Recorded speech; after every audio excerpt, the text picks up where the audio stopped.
How to find the order pairs of linear equations in two variables. आज के इस topic में हम देखेंगे कि लीनियर इक्वेशंस के ऑर्डर पेयर्स कैसे फाइंड आउट किए जाते हैं।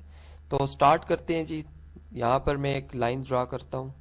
जैसे कि इसके लिए सबसे पहले हम कार्टेशियन प्लेन बनाते हैं। ये फर्ज करेंगे हमारे पास एक्स एक्सिस लाइन आ रही है, ठीक है, और ये हमारे पास जो है वो वाई एक्सिस लाइन आ रही है, ठीक है। अब साथ ही यहाँ पर मैं एक लाइन ड्रा करूँगा इस तरह से। बेसिकली ये जो लाइन है इसकी जो इक्वेशन है वो है x plus Y equal to 8।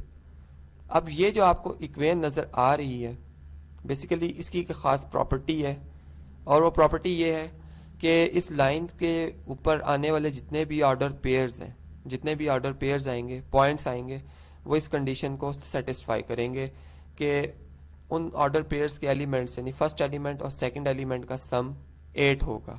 जैसे मैं यहाँ पर अगर लिखता हूँ फॉर एग्जांपल 6, x अगर हमारे पास कोऑर्डिनेट इस पॉइंट का 6 होगा तो y कोऑर्डिनेट होगा 2।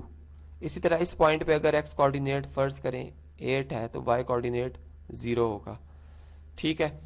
तो बात समझ गए होंगे आपके, मैं जो बात बताना चाह रहा था कि आपके पास जो लाइन होती है बेसिकली ये लाइन जो है वो एज अ इक्वेशन की पूरी प्रॉपर्टी को रिप्रेजेंट कर रही होती है। अब इसमें एक ही खासियत वाले सारे पॉइंट्स आते जा रहे हैं तो ये एक लाइन बन जाएगी, ठीक है। अब इसको हम समझते हैं कि ऑर्डर पेयर्स फाइंड आउट कैसे किए जा सकते हैं। फर्ज करें मैं लिखता हूँ एक equation x plus Y equal to 8।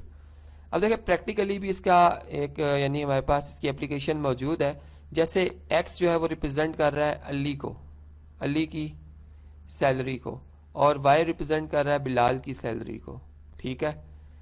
अब अली और बिलाल की सैलरी का टोटल जो है वो बनता है 8000 सपोज, तो मैंने यहाँ पर सिर्फ 8 लिखा हुआ है, ठीक है।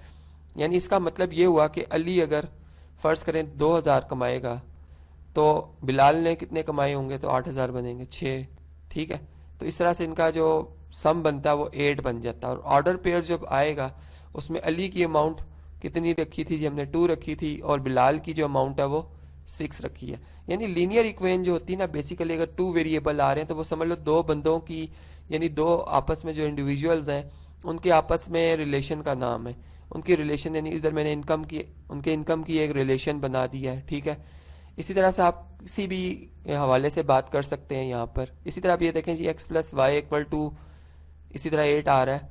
अब इसमें अगर फर्ज करें -5 है तो y क्या होगा, 13 होगा, तभी 8 जवाब बनता है। 13 में से 5 सब्ट्रैक्ट कर लेंगे 8 आ जाएगा। अब इस केस को अगर समझें तो इस तरह हो सकता है कि अली ने 5 रुपये या 5000 किसी के देने थे, ठीक है, और इनके पास जो मंथ के एंड में या शुरू में जो इन्होंने इनकम, सपोज चलो इनकम की बात कर रहे हैं, तो इनकम जो शुरू में आई 8000 है। इसका मतलब है कि बिलाल ने 13000 इस दफ़ा इनकम अर्न की है, जिसमें से 5000 अली ने दे दिए और टोटल जो इनके पास सम बचा है वो 8000 बचा है। तो इस तरह से जो ऑर्डर पेयर बनेगा उसमें -5 और 13 इस तरह से ऑर्डर पेयर आ जाएगा हमारे पास।